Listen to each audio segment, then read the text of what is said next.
Hello दोस्तों, स्वागत है आपका आपके पसंदीदा यूट्यूब प्लेटफॉर्म पे। दोस्तों, आज हम लोग का जो आर्टिकल है वह रिलेटेड है, मुख्य रूप से आप देख सकते हैं समुद्री घास से रिलेटेड। अब यह इन्वायरमेंट का सेक्शन है, इकोलॉजी और इन्वायरमेंट का। वहाँ पे हम लोग लिंक करके इसका डिस्कशन करेंगे, जो आपकी प्रीलिम्स और मेंस दोनों के लिए इम्पॉर्टेंट है।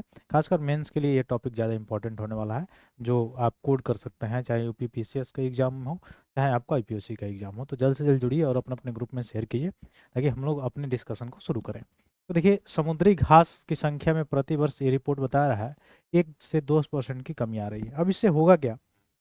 समुद्री घास की संख्या में जब कमी आएगी तो एक तो कार्बन सिंकिंग की जो है, कार्बन सिंक जो है वो कम होगा। तो ग्रीन हाउस गैस या मुख्य रूप से ग्लोबल वार्मिंग वहाँ पे मुख्य रूप से इफेक्ट डालेगा।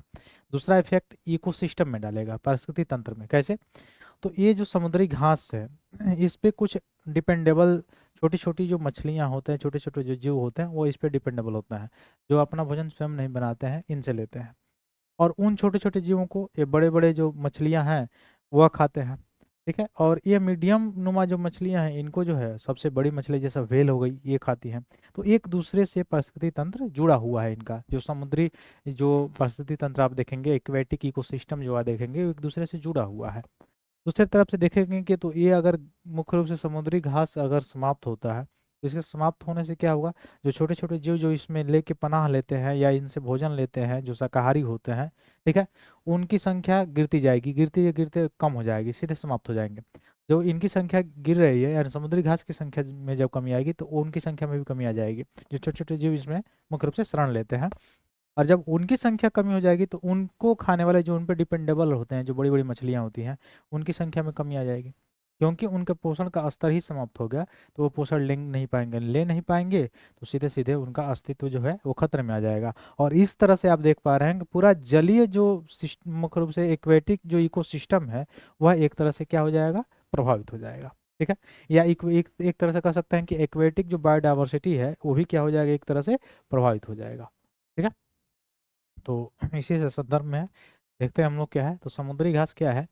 तो हाल ही के अध्ययन के अनुसार देखा गया है कि पिछली शताब्दी से समुद्री घास की संख्या में प्रतिवर्ष 1 से 2% की दर से कमी आ रही है और लगभग 5% प्रजातियां अब इस खतरे में है। मैंने पहले ही बताया कि इससे जो प्रजातियां स्पीसीज है वो खतरे में आएंगी ही आएंगी। क्यों आएंगी? इंटरकनेक्टेड है एक दूसरे से पारिस्थितिक तंत्र में जीव, इसलिए। अब समुद्री घास के बारे में थोड़ा सा देखेंगे। यह एक फूलदार पौधा है जो खाड़ियों और लैगून जैसे उथले समुद्री जल में उगता है। और इसका यह नाम इसलिए रखा गया है क्योंकि अधिकांश प्रजातियों में लंबे हरे घास जैसे पत्ते होते हैं, इसलिए इनको समुद्री घास का दर्जा दिया गया है। अब समुद्री घास की विशेषताओं में अगर आप देखेंगे तो इस घास में जड़ें, तने, पत्तियां होती हैं तथा फूल और बीज भी ये पैदा करती हैं। ठीक है।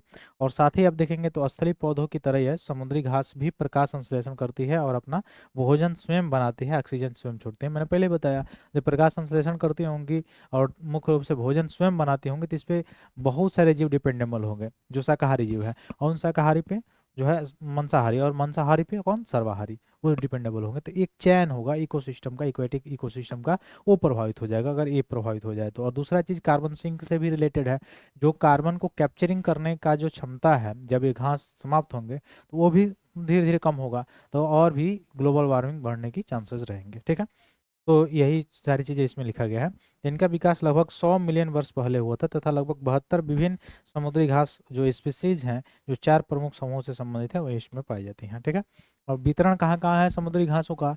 तो वितरण आप देख सकते हैं, अंटार्कटिका को छोड़कर सभी महाद्वीपों पर ये पाई जाती हैं।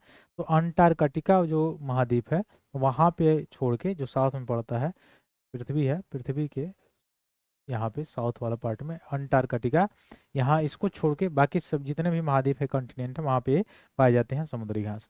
और इंडो पैसिफिक जो ओशन है, वहाँ पे उष्णकटिबंधीय जल में विश्व में समुद्री घासों की सर्वाधिक विविधता पाई जाती है। अब ये क्यों पाई जाती है? बायोडाइवर्सिटी यहाँ पे, ये आप मुख्य रूप से आप पढ़े होंगे भूगोल, तो वहाँ पे आपको देखने को मिला होगा, बारिश ज़्यादा होती है, ये सारी चीज़ें हैं। तो इंडो पैसिफिक ओशन जो है, उस कटिबंधीय जो क्षेत्र है, जो जल है, उसमें विश्व का सबसे ज़्यादा जो है ये क्या होते हैं? समुद्री घास पाए जाते हैं। और इनकी विविधता स्पीसीज जो है ज़्यादा पाई जाती है, सर्वाधिक। भारत में भी विशाल समुद्री घास के मैदान है, जिनमें 16 समुद्री घास स्पीसीज जो है भारत में पाई जाती है, जिनमें से अधिकांश आप देखेंगे मन्नार की खाड़ी, जो पाक स्टेट है, पाक स्टेट का मतलब पाकिस्तान मत समझिएगा, पाक स्टेट का मतलब भारत और श्रीलंका का बीच वाला जो भाग है, क्योंकि मैं आपको दिखाई देता हूँ, भारत और श्रीलंका के बीच का वाला पार्ट, ठीक है। जैसे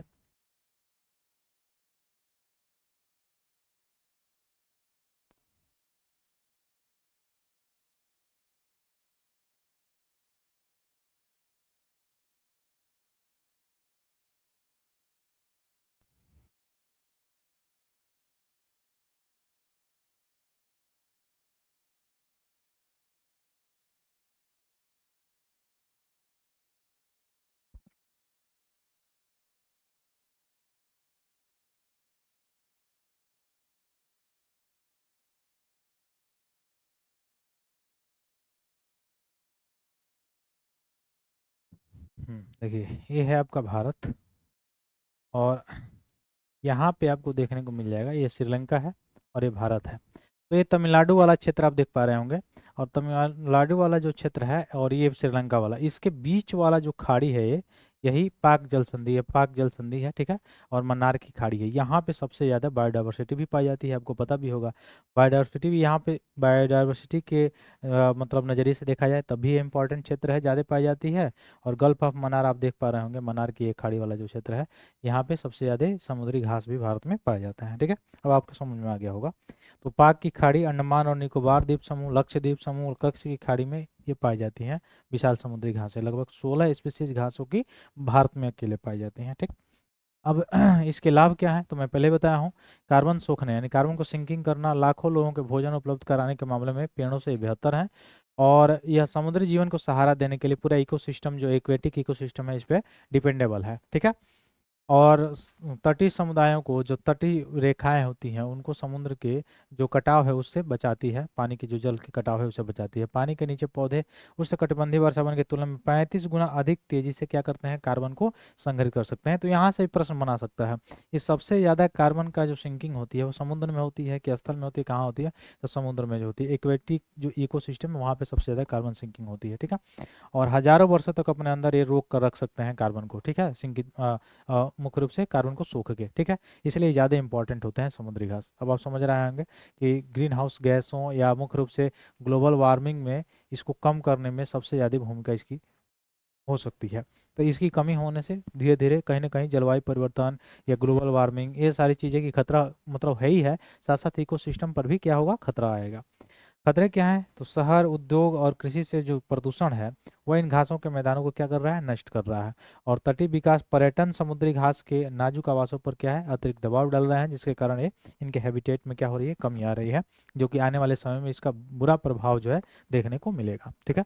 तो ये सारे टॉपिक्स मुख्य रूप से मेन से रिलेटेड थे, मैंने पहले ही बताया आपको। तो कैसा लगा आपको, कमेंट बॉक्स में बताइए। फिर मिलते हैं नेक्स्ट डे अपने अगले वीडियो के साथ, अपने अगले एक नए टॉपिक के साथ आपके साथ रूबरू होते हैं। तब तक के लिए बहुत बहुत धन्यवाद दोस्तों। जय हिंद।